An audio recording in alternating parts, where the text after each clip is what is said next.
역대상 17장. 다윗이 자기 왕궁으로 옮긴 뒤에 예언자 나단에게 말했습니다.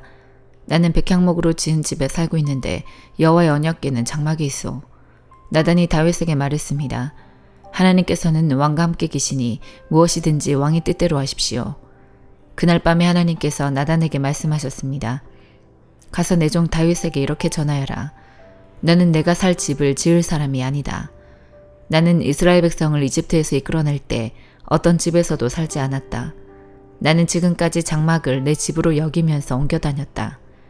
나는 계속해서 이스라엘의 지파들과 함께 옮겨 다녔지만 한 번도 이스라엘의 지도자들에게 백향목집을 지어달라고 하지 않았다. 너는 내 종 다윗에게 전하여라. 나는 네가 양떼를 따라다니며 돌볼 때에 너를 내 백성 이스라엘의 지도자로 세웠다.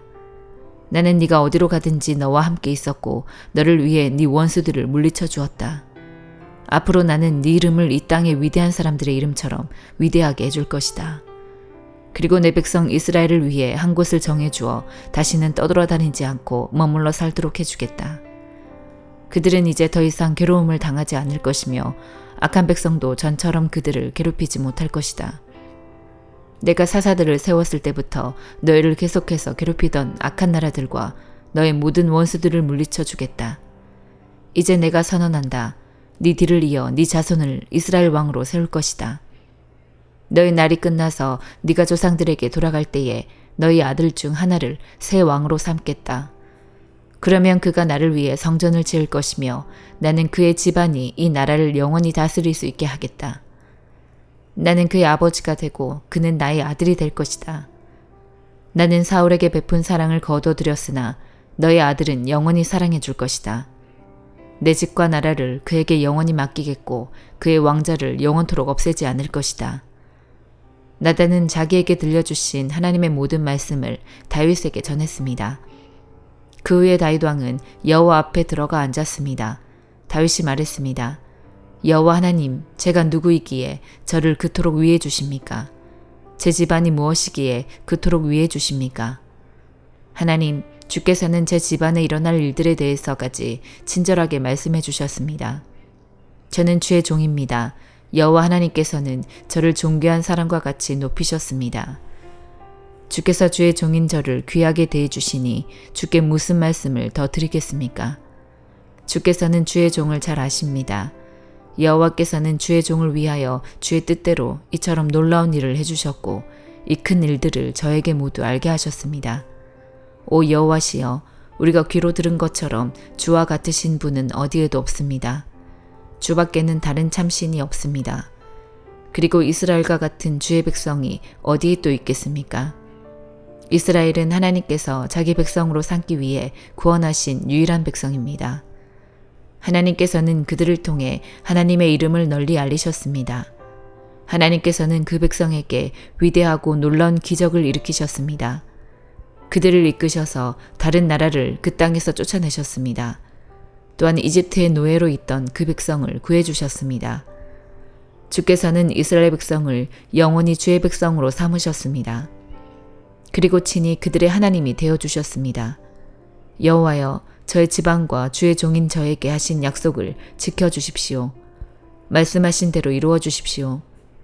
그렇게 해주시면 백성이 주를 알고 영원히 섬길 것입니다. 모든 백성이 만군의 여호와께서 이스라엘을 통치하시니 이스라엘의 하나님이시다라고 말할 것입니다. 그리고 주의 종인 저의 집안도 주 앞에서 굳게 설 것입니다. 나의 하나님 주께서 제 집안을 크게 해주시겠다고 말씀하셨으므로 제가 감히 주께 기도드립니다. 주 여호와여, 오직 주는 하나님이십니다. 주께서 이 좋은 것을 주의 종인 저에게 약속해 주셨습니다. 주께서 저의 집안에 복을 주시고 기뻐하셨습니다. 여호와여, 주께서 복을 주셨으니 이 복이 영원히 계속되게 해주십시오. 야고보서 4장. 여러분 가운데 싸움과 다툼이 일어나는 원인이 무엇인지 아십니까? 그것은 바로 여러분 속에 분쟁을 일으키는 이기적인 욕망에서 비롯된 것입니다. 원하는 마음은 있는데 갖지 못하다 보니 다른 사람을 죽이기도 하고 시기하기도 합니다. 하지만 여전히 원하는 바를 얻지 못하니 다투고 있습니다. 여러분이 원하는 바를 얻지 못하는 까닭은 하나님께 구하지 않기 때문입니다. 그리고 구해도 받지 못하는 것은 구하는 동기가 잘못되었기 때문입니다. 여러분은 오직 자신의 유익만을 위하여 쓰려고 구하고 있습니다. 하나님께 충성되지 못한 여러분이여, 여러분은 세상을 사랑하는 것이 하나님을 미워하는 것이라는 사실을 모르십니까? 만일 세상과 보타고 싶은 사람이 있다면 그는 스스로 하나님과 원수가 될 것입니다. 하나님께서 우리 안에 거하게 하신 성령이 우리를 시기하기까지 사랑하신다라는 성경 말씀이 아무것도 아닌 말처럼 생각됩니까? 하나님께서는 우리에게 성경이 말한 대로 더 큰 은혜를 주셨습니다. 그래서 성경에 이렇게 기록되어 있습니다. 하나님께서는 교만한 자를 물리치시고 겸손한 자에게 은혜를 주신다. 그러므로 여러분 자신을 하나님께 드리십시오. 마귀를 대적하십시오. 그러면 마귀는 도망칠 것입니다. 하나님께 가까이 나아오십시오. 그러면 하나님께서도 여러분을 가까이 하실 것입니다. 여러분은 죄인입니다. 그러므로 여러분의 삶 가운데 죄를 깨끗이 씻으십시오. 여러분은 하나님과 세상을 동시에 쫓으려고 하고 있습니다. 정결한 마음을 품기 바랍니다. 슬퍼하며 울부짖으십시오. 웃음을 울음으로, 기쁨을 슬픔으로 바꾸십시오. 주님 앞에서 스스로를 낮추면 주님께서 여러분을 높이실 것입니다. 형제 여러분, 서로 헐뜯지 마십시오. 형제된 자를 헐뜯거나 판단하는 것은 율법을 헐뜯거나 판단하는 것이 됩니다. 여러분이 율법을 판단하면 여러분은 더 이상 율법을 지키는 사람이 아니며 오히려 재판자가 되는 것입니다. 율법을 만드시고 재판하시는 분은 오직 하나님 한 분이십니다. 오직 그분만이 구원하실 수도 있으며 멸하실 수도 있습니다. 그러므로 여러분이 이웃에 대하여 판단하는 것은 옳은 일이 아닙니다. 여러분 가운데 오늘이나 내일 어떤 도시에 가서 1년 동안 그곳에 머물며 사업을 벌여 돈을 벌어보자라고 말하는 사람들이 있습니다. 하지만 여러분은 내일 일을 알지 못하는 자들입니다. 여러분의 생명은 안개와 같아서 잠깐 보이다가 사라지고 말 것입니다.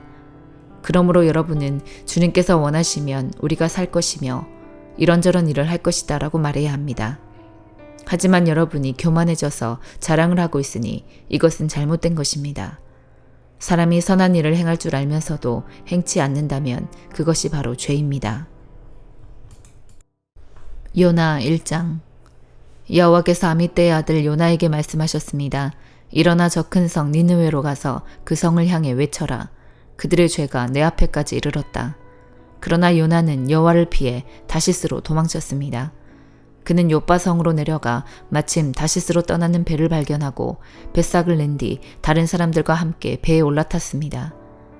여호와께서 바다 위에 큰 바람을 보내시니 파도가 높게 일어 배가 부서지게 되었습니다. 뱃사람들은 두려움에 빠져 각자 자기 신에게 부르짖었습니다. 사람들은 짐을 바다로 내던지며 배를 가볍게 만들어 가라앉지 않게 했습니다. 그때 요나는 배 밑창에서 잠자고 있었습니다. 배 선장이 와서 요나를 보고 말했습니다. 어찌하여 잠을 자고 있소? 일어나서 당신의 신에게 부르짖으시오. 혹시 당신의 신이 우리를 생각해 주어 우리가 살아날지도 모르잖소. 사람들이 서로 말했습니다. 제비를 뽑아서 누구 때문에 우리가 이런 재앙을 만나게 되었는지 알아봅시다. 그래서 사람들이 제비를 뽑았는데 요나에게 그 제비가 떨어졌습니다. 사람들이 요나에게 물었습니다. 어째서 우리에게 이런 재앙이 내렸는지 말해보시오. 당신은 무엇 하는 사람이며 어디에서 오는 길이오? 어느 나라 사람이며 어떤 백성이오? 요나가 대답했습니다. 나는 히브리 사람입니다. 나는 바다와 땅을 지으신 하늘의 하나님, 곧 여호와를 섬기는 사람입니다. 요나의 말을 들은 사람들은 그가 여호와를 피해 도망쳤다는 것을 알고 더욱 두려워하며 요나에게 소리쳤습니다. 어떻게 그런 무서운 일을 했소? 바다의 바람과 파도가 점점 더 거세졌습니다. 그러자 사람들이 요나에게 물었습니다. 당신을 어떻게 해야 저 바다가 잔잔해지겠소? 요나가 대답했습니다. 나를 바다에 던져 놓으십시오. 그러면 바다가 잔잔해질 것입니다. 나 때문에 이런 큰 폭풍이 몰려왔다는 것을 나도 알고 있습니다. 요나가 그렇게 말했지만 사람들은 배를 육지 쪽으로 저어가려고 애썼습니다. 그러나 바람과 파도가 점점 더 거세질 뿐 아무런 소용이 없었습니다. 사람들이 여호와께 부르짖었습니다. 여호와여, 우리가 이 사람을 죽인다고 해서 우리를 죽이지 마십시오. 우리가 죄 없는 사람을 죽인다고 생각하지 마십시오. 주 여호와여, 이 모든 일은 여호와께서 바라시는 대로 일어난 것입니다. 사람들은 요나를 바다에 던졌습니다. 그러자 바다가 잔잔해졌습니다. 사람들은 그 모습을 보고 여호와를 더욱 두려워하여 여호와께 희생제물을 바치고 주께 맹세했습니다. 여호와께서는 매우 큰 물고기를 준비하셔서 요나를 삼키게 하셨습니다. 요나는 3일 밤낮을 그 물고기 뱃속에 갇혀 있었습니다. 누가복음 6장. 안식일에 예수님께서 밀밭 사이로 지나가셨습니다. 제자들이 밀 이삭을 잘라 손으로 비벼서 먹었습니다. 그러자 몇몇 바리새파 사람들이 말했습니다. 어찌하여 당신들은 안식일에 해서는 안 되는 일을 합니까? 예수님께서 그들에게 대답하셨습니다.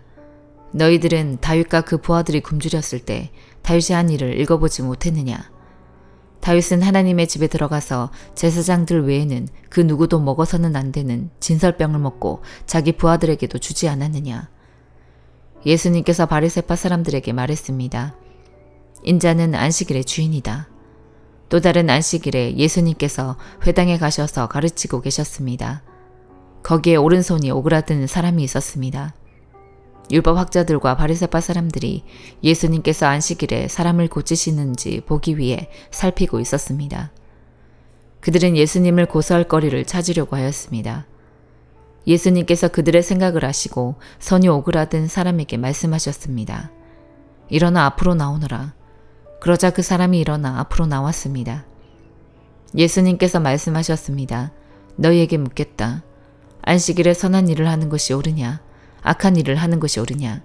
생명을 살리는 것이 옳으냐? 죽이는 것이 옳으냐? 예수님께서 주위에 있는 사람들을 둘러보신 후 그 사람에게 말씀하셨습니다. 네 손을 내밀어라. 그 사람이 그렇게 하니 그의 손이 회복되었습니다. 그러자 그들은 화가 나서 예수님을 어떻게 처리할까 하고 서로 의논하였습니다. 그때 예수님께서 기도하러 산으로 올라가셨습니다. 예수님께서 밤을 지새며 하나님께 기도하였습니다. 날이 밝자 예수님께서 제자들을 부르셨습니다. 그리고 그들 중에서 12명을 뽑아 사도라고 부르셨습니다. 이들은 예수님께서 베드로라는 이름을 지어주신 시몬과 그의 동생 안드레, 그리고 야고보와 요한, 그리고 빌립과 바돌로메, 그리고 마테와 토마, 알페오의 아들 야고보와 열심파라고 불리는 시몬, 야고보의 아들 유다와 배반자가 된 가룟 유다였습니다. 예수님께서 제자들과 함께 산에서 내려와 평지에 서 계셨습니다. 거기에는 제자들이 많이 있었고 온 유대와 예루살렘과 두로와 시돈 해안 지방에서 온 사람들도 많이 있었습니다. 그들은 예수님의 말씀도 듣고 자신들의 병도 치료받으려고 왔습니다. 더러운 귀신으로 고생하는 사람들이 다 나았습니다. 사람들은 예수님을 만져보려고 애썼습니다. 그것은 능력이 예수님에게서 나와 그들을 모두 낫게 하였기 때문입니다. 예수님께서 눈을 들어 제자들을 보시고 말씀하셨습니다. 가난한 사람들은 복이 있다. 그것은 하나님 나라가 저희들의 것이기 때문이다. 지금 굶주린 사람들은 복이 있다. 그것은 너희가 배부르게 될 것이기 때문이다. 지금 웃는 사람들은 복이 있다. 그것은 너희가 웃게 될 것이기 때문이다. 인자 때문에 사람들이 너희를 미워하고 너희를 배척하고 욕하고 누명을 씌울 때 너희에게 복이 있다. 그날에 기뻐하고 뛰어놀아라. 이는 하늘에서 너희의 상이 크기 때문이다. 그들의 조상들도 예언자들을 그렇게 대하였다. 그러나 너희 부자들은 화가 있다. 너희는 이미 위로를 다 받았다. 지금 배부른 너희들은 화가 있다. 너희가 굶주리게 될 것이다. 지금 웃는 사람들은 화가 있다. 너희가 슬퍼하며 울게 될 것이다. 모든 사람들이 너희를 칭찬할 때에 화가 있다. 그들의 조상들도 거짓 예언자들을 그렇게 대하였다. 내 말을 듣는 너희에게 말한다. 너희 원수를 사랑하고 너희를 미워하는 사람들에게 잘해주어라. 너희를 저주하는 사람들을 축복하고 너희를 모욕하는 사람을 위해 기도하여라. 누가 네 뺨을 치거든 다른 뺨도 돌려대라. 누가 네 겉옷을 빼앗거든 속옷도 거절하지 마라. 달라는 사람은 누구에게든지 주어라. 네 것을 빼앗는 사람에게 돌려달라고 하지 마라. 너희는 다른 사람이 너에게 해주길 바라는 대로 다른 사람에게 해주어라. 너희가 만일 너희에게 잘해주는 사람에게만 잘해준다면 칭찬받을 것이 무엇이냐. 죄인들도 그렇게는 한다. 너희가 만일 되돌려받을 수 있겠다고 생각하는 사람에게 꾸어준다면 칭찬받을 것이 무엇이냐. 죄인들도 그대로 돌려받을 생각으로 죄인들에게 구워준다. 너희는 원수를 사랑하고 좋게 대하며 되돌려 받을 생각을 하지 말고 구워주어라. 그러면 너희의 상이 클 것이고 가장 높으신 분의 아들이 될 것이다. 이는 하나님께서는 은혜를 모르는 사람과 악한 사람에게도 자비로우시기 때문이다. 너희 아버지가 자비로우신 것처럼 자비로워져라. 비판하지 마라. 그러면 너희도 비판을 받지 않을 것이다. 비난하지 마라. 그러면 너희도 비난을 받지 않을 것이다. 용서하여라. 그러면 너희도 용서받을 것이다. 주어라. 그러면 너희에게도 주어질 것이다. 대를 누르고 흔들어 넘치도록 재워서 너희의 품에 안겨주실 것이다. 너희가 남에게 줄 때에 잰 분량만큼 너희가 도로 받을 것이다. 그리고 예수님께서 이런 비유를 그들에게 말씀하셨습니다. 보지 못하는 자가 보지 못하는 자를 안내할 수 있느냐? 둘 다 구덩이에 빠지지 않겠느냐? 학생이 선생보다 더 나을 수 없다. 그러나 누구든지 다 배우고 나면 선생과 같아질 것이다. 어찌하여 너는 형제의 눈에 있는 작은 티는 보면서 네 눈 속에 있는 큰 통나무는 보지 못하느냐? 네가 자신의 눈 속에 있는 큰 통나무는 보지 못하면서 어떻게 형제에게 형제여 네 눈 속의 티를 빼어주마 라고 말할 수 있느냐? 위선자여 우선 네 눈 속에 있는 통나무나 빼내라. 그런 다음에야 네 눈이 잘 보여서 형제의 눈 속에 있는 티를 뺄 수 있을 것이다.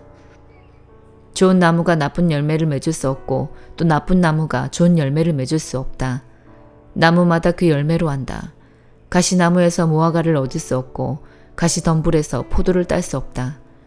선한 사람은 그 마음속에 선한 것을 쌓았다가 선한 것을 내고 악한 사람은 그 마음속에 악한 것을 쌓았다가 악한 것을 낸다. 왜냐하면 사람은 그의 마음속에 쌓여 있는 것을 말하기 때문이다. 너희는 나에게 주여 주여 하면서 왜 내가 말한 것은 행하지 않느냐? 누구든지 내게 와서 내 말을 듣고 그대로 하는 사람이 어떠한 사람과 같은지 너희에게 보여주겠다. 그는 땅을 깊이 파고 바위 위에 기초를 놓고 집을 짓는 사람과 같다. 홍수가 나서 물이 세차게 들이치나 그 집을 넘어뜨릴 수 없다. 그것은 집이 잘 지어졌기 때문이다. 그러나 내 말을 듣고도 그대로 행하지 않는 사람은 기초 없이 땅 위에 집을 지은 사람과 같다. 물이 들이치자 그 집이 즉시 무너졌고 피해가 컸다.